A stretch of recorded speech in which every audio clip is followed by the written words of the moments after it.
আজ কোরবানি সবাই গোস্ত খেতে পারলেও আমরা গোস্ত খেতে পারছি না, কারণ আমি একটা নেশাখোর ছেলেকে বিয়ে করছি তার জন্য।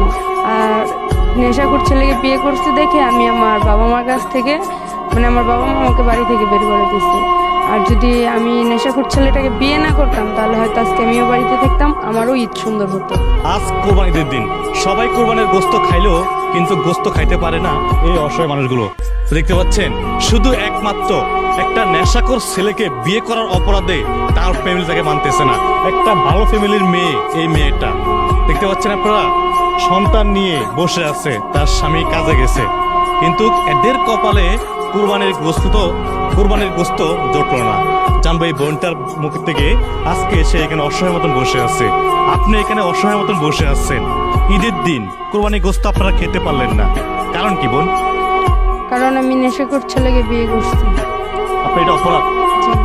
নেশাখোর ছেলেকে বিয়ে করছেন, কারণ কি? আপনার ছেলে তো ভালো ছেলে বিয়ে করতে পারতেন। কারণ আমার হাজব্যান্ডের সাথে যখন আমার রিলেশন ছিল তখন সে আমার অনেক বলতো যে সে নেশাটা ছাড়তে চায়। যদি কেউ তাকে একটু সাহায্য করে নেশাটা ছাড়ার মধ্যে, মানে কেউ যদি তাকে একটু সাপোর্ট দেয়, তো এইগুলি শোনার পর আমার অনেক মায়া লাগে যে ওর মা মারা যাওয়ার পর তোর নেশা করে ও ছাড়তে চেয়েছে জিনিসটা, আমার ওকে সাপোর্ট দেওয়া দরকার। তো ওর ওই সাপোর্ট দিতে যেয়েই ওর আমি বিয়ে করি, আর এটাই আমার সবচেয়ে বড় অনুভূতি। নেশাখোর স্বামীর লগে আপনার প্রেম হয়ে যায়, 1 মাসের প্রেম ছিল আপনাদের। আচ্ছা, 1 মাসের প্রেম, তারপরে বিয়ে, তারপরে সংসার, সন্তানও আছে আপনাদের এখন। কিন্তু এই নেশাখোরকে বিয়ে করার অপরাধে আপনার ফ্যামিলি মানতেছে না। জি না। আপনার ভাই বোন, মানে আপনার ভাই যারা আছে, তারা কি বলতেছে? তারা তো আমার সাথে কথাই বলে না। করতে বলে না, শুধু এই বিয়ে করার অপরাধে। হুম। এই যে এখন আপনি গোস্ত খাইতে পারতেছেন না, গোস্ত খাইতে কি মন চাচ্ছে না? মনে চলতে কিছু করার নেই, কারণ আমার কাছে ওরকম টাকাও নাই যে কিনে খাবো, কিংবা এখানে কোরবানি গোস্ত কেউ কাউকে দিবেও না।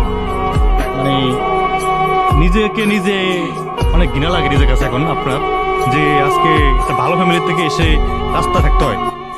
হ্যাঁ, এটা ভেবে ঘৃণা লাগে যে রাস্তায় থাকি, কিন্তু এটা ভেবে ভালো লাগে যে আমার স্বামীকে তো আমি ভালো বানাইতে পারছি।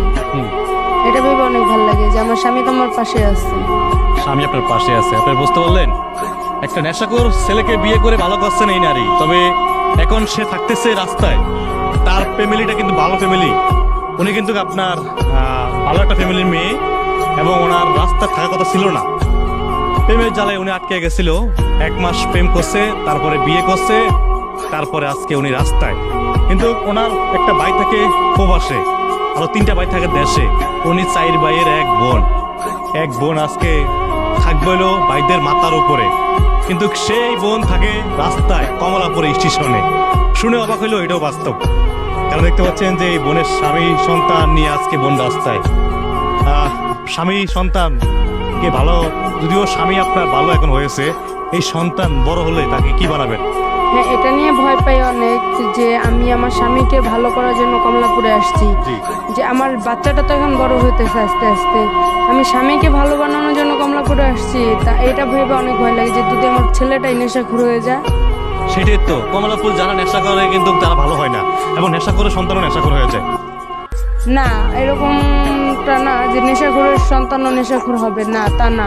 আমি যদি চাই যে আমার সন্তানকে আমি নেশা করতে দেবো না, হ্যাঁ অবশ্যই পারবো, কারণ আমার সবার আগে একটা বাসা নিতে হইব, কিন্তু বাসা নেওয়ার মতো এখন টাকা আমার কাছে নাই। কিন্তু ইনশাল্লাহ আল্লাহ যদি কোনো সময় মিলাই দেয়, একটা বাসা নিলে আমি আমার সন্তানকে আর কমলাপুর আসতে দেবো না। আপনারা বুঝতে বলেন প্রিয় দর্শক, জানাবেন কমেন্টে এই বোনটার বর্তমান যে কথাটা শুনছেন। আপনারা যদি কেউ সাহায্য করতে চান, অবশ্যই ভিডিও কমেন্ট থেকে নাম্বার নিয়ে সাহায্য করবেন, কারণ এই বোনটা এখন বর্তমানে কমলাপুর আছে, কুরবানিদের দিন গোস্ত খাইতে পারেনি। এটার মতন কষ্ট আর কি আছে বলেন?